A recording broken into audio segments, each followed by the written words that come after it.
¿Sabías que cada año la producción de plásticos emite más de 850 millones de toneladas de gases de efecto invernadero?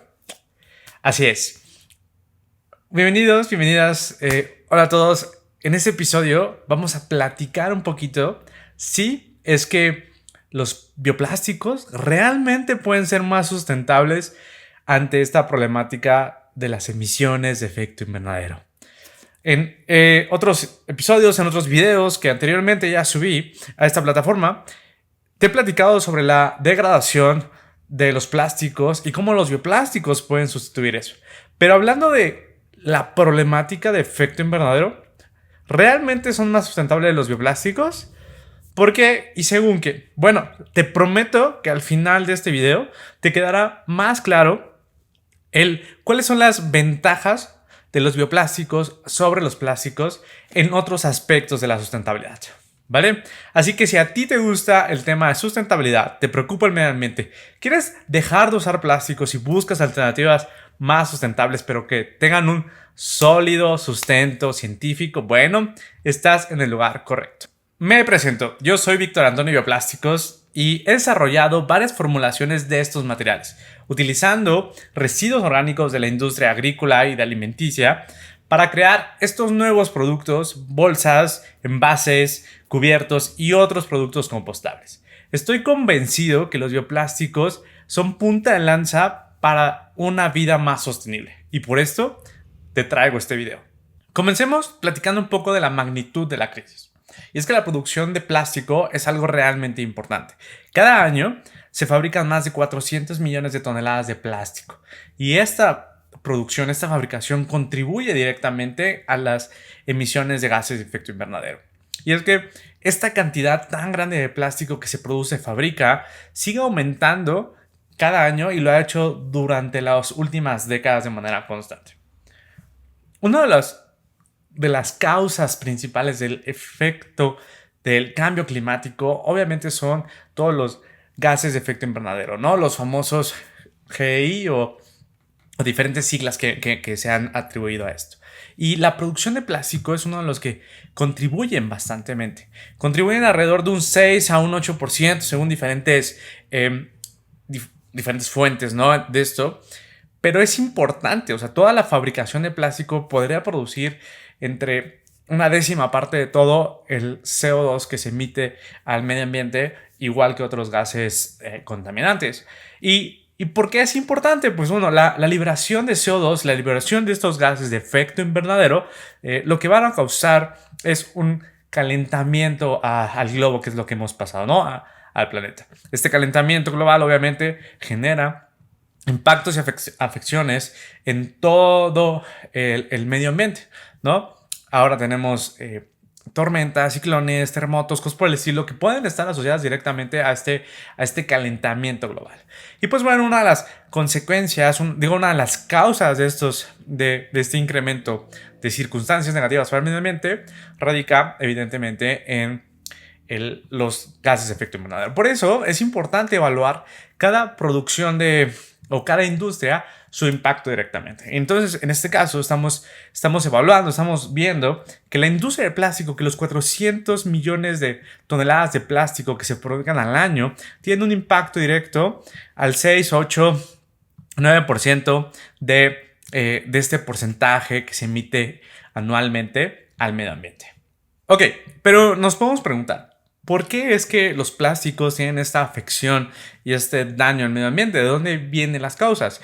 Y es que una de las principales razones por las cuales los plásticos contaminan el medio ambiente en tema de gases de efecto invernadero es por las materias primas que utilizan. Normalmente en las plantas utilizan recursos no renovables, recursos fósiles. Esto quiere decir que utilizan petróleo y gas natural en la mayoría de sus casos. Y además, los procesos de refinación para polimerizar y crear estos plásticos también tienen una demanda energética importante, lo cual suma a estas emisiones de CO2, estas emisiones de gases de efecto invernadero, al total de la producción. Pero bueno, esto quiere decir entonces que son los bioplásticos realmente más ecológicos que los plásticos convencionales. Pues bueno, vamos a desmenuzarlo un poco y vamos a descubrirlo juntos. Porque la comparación de los plásticos con los bioplásticos en un tema más allá de la biodegradabilidad, claro que es importante. Por eso es que el impacto en el medio ambiente con respecto a la huella de carbono también es importante analizar. Por un lado, tenemos que los bioplásticos utilizan materias renovables, como residuos de la industria agrícola, maíz, caña, pero también pueden utilizar bacterias, algas, bagazos y hongos. Muchas materias primas que están altamente disponibles y que realmente se pueden crear un tipo de bioplástico importante. En términos de estas materias primas, suelen generar, menos cantidad de CO2 que las materias primas no renovables como el petróleo o el gas natural. Sin embargo, la huella de carbono de los bioplásticos debe variar. Y es que los bioplásticos, como lo hemos hablado en otros episodios y como lo hemos hablado en el podcast Hablemos de Bioplásticos, tal como se llama, normalmente mencionamos que los bioplásticos son diferentes. Y la huella de carbono también tiene diferentes análisis para los diferentes tipos de materiales. ¿Por qué? Porque no es lo mismo que utilicemos unas algas que están en la playa, ¿no? Que ya sobreabundan en estas costas para producir una bolsa de un solo uso, a que usemos el hueso de aguacate para crear un tenedor, o que utilicemos algún residuo del maíz o de la caña para crear algo como el PLA o incluso algo como el BioPET. Estos 4 ejemplos rápidamente de bioplásticos que acabo de dar tienen procesos de fabricación muy diferentes. Algunos se fabrican luego, otros tienen más pasos de procesamiento. Incluso también en la materia prima afecta. Pero del lado de los plásticos tradicionales, de este lado de los plásticos tradicionales, podemos darnos cuenta que al utilizar petróleo y gas natural y recursos no renovables, tiene una afección directa. Además de eso, los plásticos están diseñados para durar mucho tiempo. Y la acumulación también tiene un impacto significativo en el medio ambiente sobre la cantidad de CO2 que pueden generar, ¿no? Pero entonces, ¿cómo sabemos cuál de los bioplásticos y los plásticos realmente es más sustentable? Bueno, es que en estas comparaciones constantes han surgido herramientas que nos ayudan a determinar cuál es más sustentable en cuál momento, en cuál material, para qué aplicación. Hay demasiadas dudas dentro de la industria y por esto se crea una herramienta que se llama ciclo de vida, que seguramente tal vez ya lo han escuchado, porque si te interesa el tema de sustentabilidad, tal vez llegaste justo por esta parte, pero si no conoces, no te preocupes. Más o menos te voy a explicar que el ciclo de vida de un producto es importante tomar en cuenta porque justo hay varias escalas.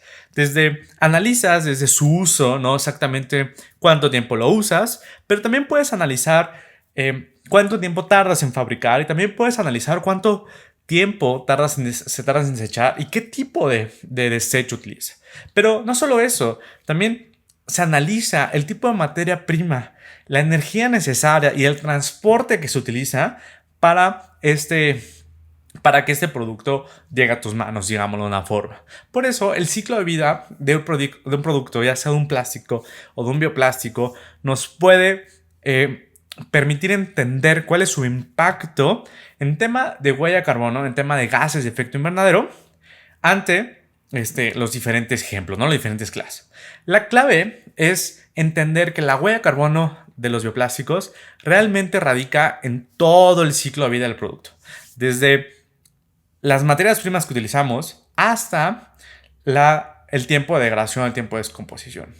Pues aquí es cuando podemos realmente tener un comparativo. Y es que yo he tenido muchas participaciones en la industria, muchas intervenciones, esa es la palabra que iba a decir, en la industria. Y uno de los casos, o más bien de los argumentos que todo el tiempo me encuentro en la industria del plástico es que me dicen, no, si tú revisas el ciclo de vida de los plásticos, son mucho más sustentables que los bioplásticos.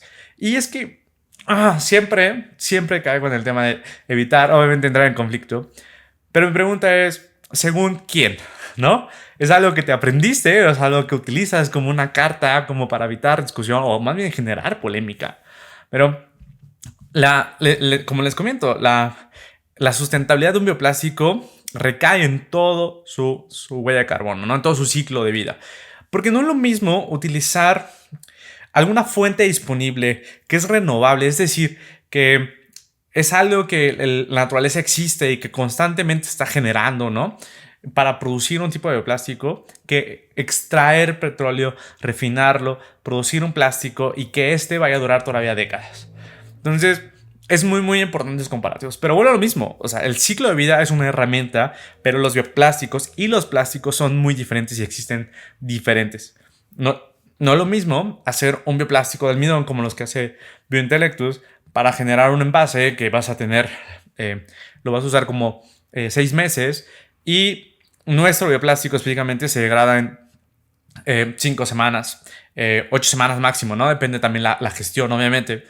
Que no es lo mismo a desarrollar un sistema de producción para generar un biopet, ¿no? Porque las necesidades son diferentes de barrera y de características de envase, características de material, ¿no? Pero tampoco no es lo mismo a compararlo en el lado de los plásticos, un polietileno que evidentemente tienen una degradación muy baja y que tienen que pasar por varios procesos de refinerización y procesos químicos para ser fabricados, para ser polimerizados. Y además, el tema de acumulación y el tema de degradación son temas como hay unos asteriscos ahí que realmente no hay un tratamiento. Ahora, si tal vez todavía no te queda muy claro, ¿no? Exactamente si los bioplásticos tienen una mejor sustentabilidad en tema de huella de carbono, si tienen una mejor huella de carbono que los plásticos tradicionales, pues bueno, te voy a dar 5 puntos clave por los cuales puedes detectar que tienen un menor impacto, que en su ciclo de vida tienen un impacto más amigable con el medio ambiente, ¿no? El primero, como ya lo he mencionado y como lo he mencionado mucho, y es algo que vamos a seguir mencionando porque es muy, muy importante, es una de las grandes ventajas y características de estos bioplásticos, es la parte biobasada. ¿Y qué es biobasado? Bueno, el primer punto, claro, es que las materias primas que utilizamos para crear los bioplásticos es un parteaguas totalmente diferente. Es totalmente diferente porque dentro de los experimentos que nosotros hemos hecho como Biointellectus podemos encontrar casos sorprendentes. Uno de mis equipos con los que estaba trabajando pues extrajeron celulosa del pasto, ¿no? De esas de cuando van a cortar, obviamente, los pastos a algún condominio o algo así. De ahí extrajeron celulosa que era perfectamente aplicable para crear un bioplástico. Entonces, la disponibilidad de estos recursos, ¿no? Para poder crear bioplásticos es un gran hito, es un gran componente. El que de las algas, de las macroalgas que se están siendo un problema porque son demasiados en muchas costas del Caribe, se puedan crear productos totalmente funcionales de bioplásticos, no bolsas, que tenga una degradación inmediata, también es algo muy, muy importante. Entonces, en este primer punto, para entender la huella de carbono de los bioplásticos, sabemos que podemos considerar el CO2 capturado en muchas de las materias de las fuentes de carbono renovable que utilizamos, ¿no? Además, que cuando se implementa prácticas agrícolas sostenibles, todavía podemos reducir más la huella de carbono en esta etapa de los bioplásticos. Es decir, que los bioplásticos permiten incentivar también al tema del agrícola para poder tener prácticas más sostenibles, ¿no? Para que en lugar de quemar residuos, quemar biomasa, pueda tener un tratamiento. Y que en vez de utilizar tal vez pesticidas muy agresivos, puede haber un cambio. Entonces, si hay un cambio en prácticas sostenibles en la agricultura, el residuo, el tipo de biomasa también va a tener una menor huella de carbono al momento de utilizar. Eso tal vez sea muy rebuscado y seguramente en algún otro video podré aterrizar un poco sobre la relación de la agricultura sostenible con el tema de los bioplásticos. Pero hoy quiero que sepas que el primer punto clave para entender la huella de carbono de los bioplásticos, bueno, pues son las materias primas. El segundo punto importante es la parte de la producción de estos bioplástico. Porque una vez que ya tienes el bioplástico y tienes el plástico, bueno, para transformarlos en algún producto tangible como un vaso, un envase, una silla, una cuchara, bueno, necesitas pasarlo por procesos de transformación, ¿no? Y esos procesos de transformación tienen una demanda energética.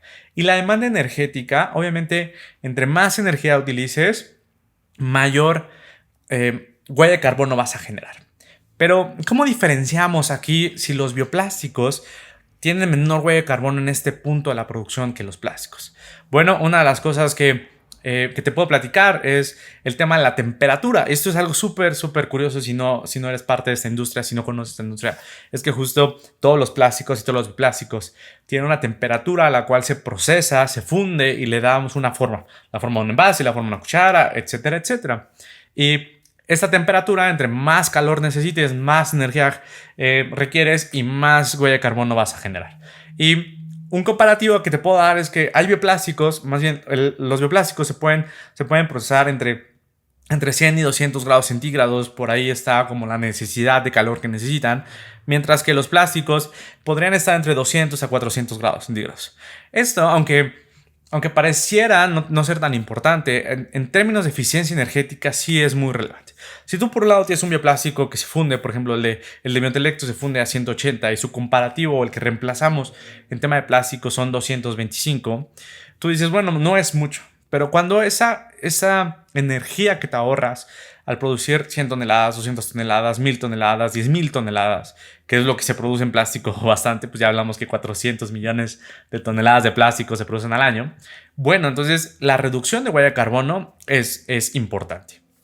Ahora, vamos con el tercer punto. Y el tercer punto clave que te quiero compartir para que entiendas un poco más sobre la huella de carbono de los bioplásticos es el uso y su vida útil.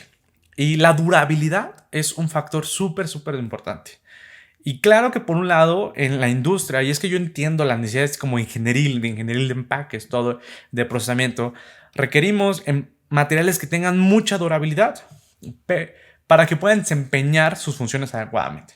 Pero en temas medioambientales, en temas ecológicos, eso tiene un impacto negativo. Pues los plásticos a estar enfocados para durar muchísimo, van a generar contaminación y acumulación.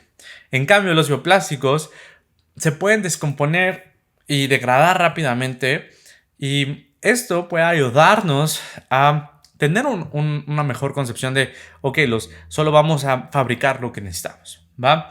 Entonces, por otro lado, también es importante entender que algunos bioplásticos sí pueden ser diseñados para durar un poco más, ¿no? Como el PLA, ¿no? Y porque también es importante, depende de las necesidades que tú vas a usar. No es lo mismo un desechable, justo, que solo lo vas a usar una vez, que tal vez estás en la calle con una bolsa y que ni siquiera te lo puedes llevar a tu casa para lavar. Que si tú construyeras, por ejemplo, toda esa estructura de micrófono en temas de bioplásticos. También es importante que algunos plásticos tienen algunas ventajas, claro, en que te dura y no tienes que reemplazarlo. Pero cuando tú tienes que reemplazar algo porque ya lo quieres cambiar y todavía es funcional, como tal vez la funda de tu celular, ¿no? Entonces, ahí es cuando los bioplásticos pueden funcionar, ¿no? Y desde hace un tiempo, pues justo he visto, ¿no? Que la mayoría de las personas cambian de funda 1 o 2 veces al año. Pero las fundas de plástico duran más que eso, podrían durar hasta 10 años. Y en cambio, una funda de bioplástico realmente podría durar entre 1 a 2 años, ya 2 años ya llega muy, muy fea. Entonces, el uso de la vida útil también nos ayuda a entender, ¿no? Si tú usas algo maximizando su tiempo de vida, es perfecto. Pero si tú tienes que reemplazar algo, tal vez un bioplástico que se degrade muy rápido, eso podría ser algo malo. Y si tú necesitas algo que te dure 6 meses, pero te dura un mes, obviamente vas a tener que comprar 6. Pero si tú necesitas algo que te dure 6 meses, pero dura 6 años o 60 años como el plástico, también es algo negativo. Entonces es importante eso, balancearlo, y es algo que a nivel desarrollo de bioplástico estamos entendiendo y a nivel consumidores también estamos entendiendo interactuar. Pero pasemos al cuarto punto, y el cuarto punto es gestión de desechos.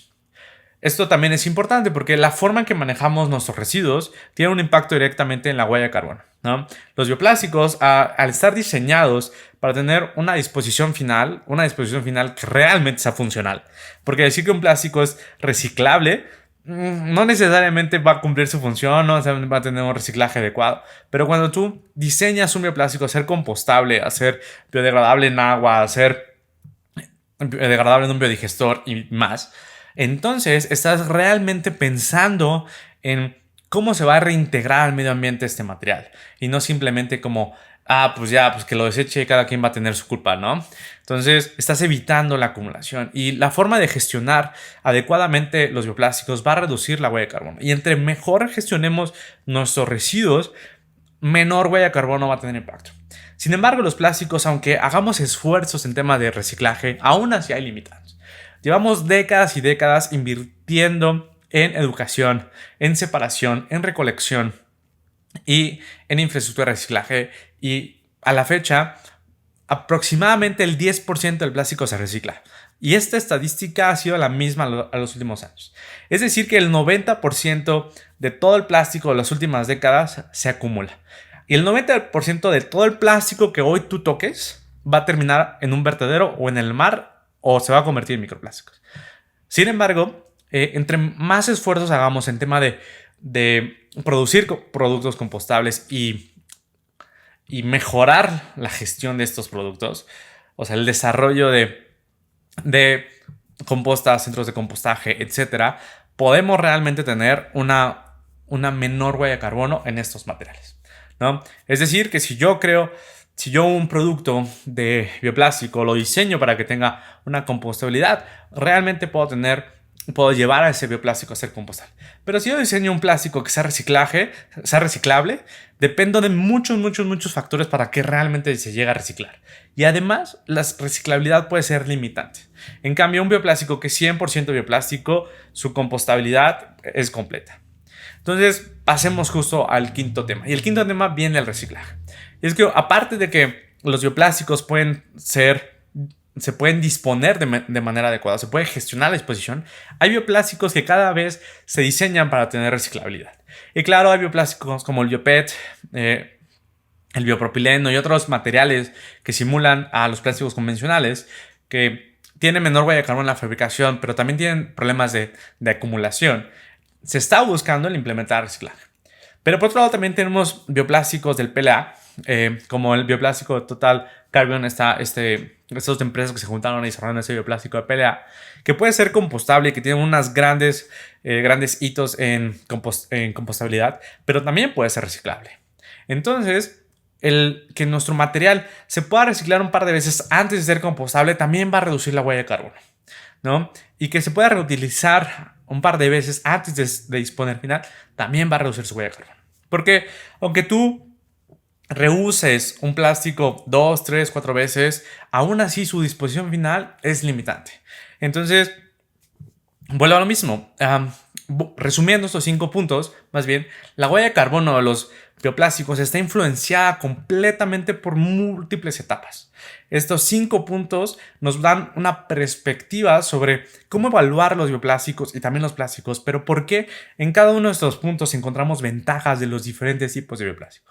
Vuelvo a lo mismo, los bioplásticos existen diferentes. Y uno de mis propósitos de crear este canal, de crear el podcast y el contenido que hago es que aprendas a identificar que existen bioplásticos de almidón, bioplásticos de PLA, bioplásticos de alginatos, bioplásticos de algas, bioplásticos de hongos y otros tipos de biomateriales. Así como tal vez ya identificas qué es PET y qué no es PET, ¿no? Y justo los bioplásticos tienen diferentes usos y diferentes huellas de carbono. Entonces, si nosotros empezamos a identificar esos materiales, si los pensamos implementar, si los empezamos a gestionar adecuadamente, el impacto ambiental en temas de huella de carbono, en temas de gases de efecto invernadero, podría llegar a ser radicalmente bajo, ¿no? Podríamos tener algo. Entonces, sin embargo, es importante decirte que hoy para el 2023 todavía hay muchos retos de fabricación, ¿no?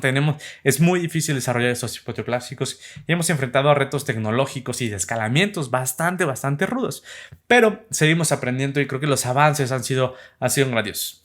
A mí me encanta escuchar cómo hay empresas que han creado bioplásticos que yo no me imaginaba que se podían crear, y ese conocimiento en una era digital nos permite avanzar más rápido, ¿no? Nos permite enterarnos de lo que hacen otras cosas, ¿no? Por eso creo que los bioplásticos son una pieza del rompecabezas para abordar el cambio climático y la contaminación plástica.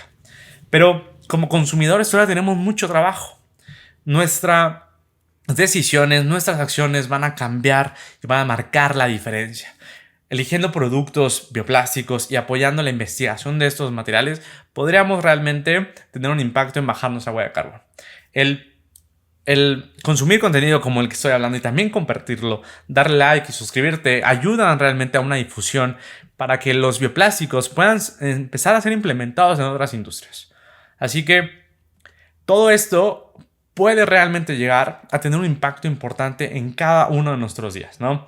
Para que tengamos una vida más sustentable a través de el análisis del ciclo de vida y el análisis del ciclo de producto de todo lo que nosotros utilizamos. Ahí lo tienes. En este video hemos explorado si realmente los bioplásticos tienen un impacto en el tema de huella de carbono, en el tema de gases de efecto invernadero. Un tema que a nivel ecología, a nivel medio ambiente, ha tomado mucha relevancia y protagonismo.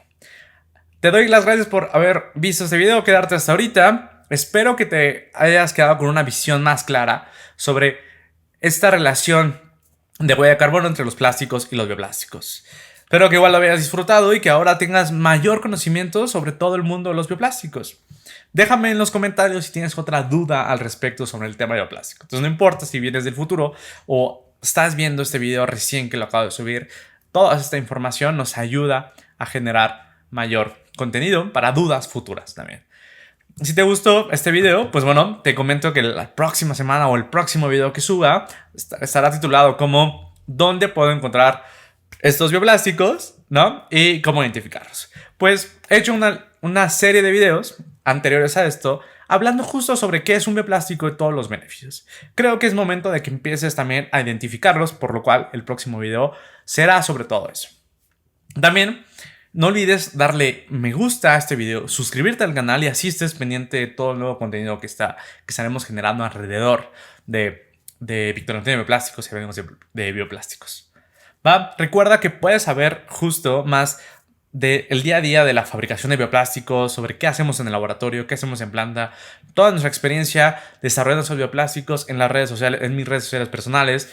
En todos lados encuentras como Víctor Antonio Bioplásticos y también puedes escuchar el podcast Hablemos de Bioplástico, disponible en diferentes plataformas, obviamente aquí también en YouTube, y suscribirte a nuestro newsletter con el mismo nombre, Hablemos de Bioplásticos. Este newsletter lo encuentras en LinkedIn y en este newsletter, si te gusta un carácter más profesional, subimos información más tangible sobre estos datos, como lo que te acabo de hacer en el video, y agregamos algunos datos, agregamos más información, agregamos temas de contexto global, contexto de industria, y bueno, tratamos de darle un carácter más profesional.